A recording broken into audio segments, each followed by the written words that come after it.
ഈ അണ്ണാച്ചിയായിട്ടുള്ള എനിക്ക് ആർക്കും അറിയാൻ വയ്യാത്തൊരു ബന്ധം. ഞാൻ ആദ്യമായിട്ട് ചെയ്യേണ്ട തമിഴ് ഫിലിം, ഞാൻ ആദ്യം കമ്പോസിങ് കഴിഞ്ഞ എല്ലാ റെക്കോർഡിങ് വരെ കഴിഞ്ഞതാ. അണ്ണാച്ചി ആയിരുന്നു അതിലൊരു ഹീറോ. പക്ഷെ പടം നടന്നില്ല.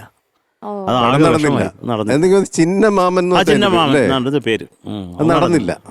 അത് ചുന്നാസാന പെരിയ മാമനായി ചത്തും പോയി. പിന്നെ ഒരു മഴ ബേസ് ചെയ്തിട്ടൊരു പ്രോജക്റ്റ് ഉണ്ടായിരുന്നില്ലേ സാറിന്റെ പാട്ട് തന്നെ? അത് അണ്ണാച്ചിയുടെ ഒരു അസാമാന്യ പാട്ട് അതിനകത്തുണ്ട്. അത് ഇടയ്ക്ക് അണ്ണാച്ചി ഒന്ന് മൂളണേ. ഞാൻ മൂളാം, അണ്ണാച്ചി അഭിനയിക്ക്. അതൊക്കെ നമുക്ക് ചെയ്യാം, ഇല്ലല്ലേ പാറു ആ ഫിലിം കണ്ടാല് വിചാരിക്കും അത് അണ്ണാച്ചിയാണ് റിയൽ ആയിട്ട് പാടിയേക്കുന്നത്. അത്ര അതിമനോഹരമായിട്ട് സാന്ത്വനി എന്നുള്ള പാട്ട് ഭയങ്കര ടഫായിട്ടുള്ള പാട്ടാണ്. അണ്ണാച്ചിയുടെ കാര്യം പറയണ്ടല്ലോ. പാടി അഭിനയിക്കണേ പെടുന്ന പാട്ട്. ആക്ടേഴ്സ് എന്റെ അമ്മയെ ഞാനന്ന് അനുഭവിച്ചു. പക്ഷെ ദൈവഭാഗ്യം കൊണ്ട് എങ്ങനെയൊക്കെ ഞാൻ തട്ടിക്കൂട്ടി എടുത്തത്.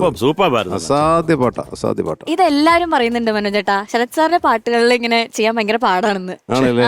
അത് ഉറപ്പില്ലേ? ഇങ്ങനെ പറഞ്ഞു പറഞ്ഞാൽ ഉള്ള പടവും കൂടെ വരാത്തതാണ്. നമ്മള് ഏറ്റവും ഈസി എന്നൊക്കെ വിചാരിക്കുന്ന ചില പാട്ടുകൾ ചെയ്തിട്ടുണ്ട്. അത് പാടി അതിനകത്തോട്ട് പാടി തുടങ്ങുമ്പോഴേ അറിയുന്ന ഏറ്റവും കുഴപ്പം ഇതാണെന്ന്. മാലേയം മാറോടന് അവിടെ വരും പോവും. നമ്മള് കേൾക്കുമ്പോ സുഖമാണ്, പക്ഷെ പാടാൻ പ്രയാസമാണ്. എനിക്കത് പെരുന്തച്ഛന്റെ ഷൂട്ടിങ് കുന്താപുരം, അതായത് മംഗലാപുരത്ത് നടക്കുമ്പോഴാണ് ഈ ക്ഷണക്കത്തെന്നുള്ള കാസറ്റ് ഇറങ്ങിയിരിക്കുന്നത്. പടം ഇറങ്ങിയിട്ടില്ല. അപ്പം ഞാന്, മോനിഷ, പ്രശാന്ത് ഞങ്ങളെല്ലാം ഒരുമിച്ചാണ് എന്നും പോകുന്നത്. അപ്പോൾ ഈ കാസറ്റ് സൂപ്പർ ഹിറ്റ്. അപ്പോൾ ഈ ആകാശദീപമൊക്കെ ഡെയിലി ലൊക്കേഷനിൽ പോകുമ്പോൾ ഞങ്ങൾക്ക് മസ്റ്റായിട്ട് കേട്ടിരിക്കണം. അങ്ങനെ ഒരു കാലം ഉണ്ടായിരുന്നു. ആ കാസറ്റ് ഇറങ്ങുമ്പോഴേ സൂപ്പർ ഹിറ്റ്.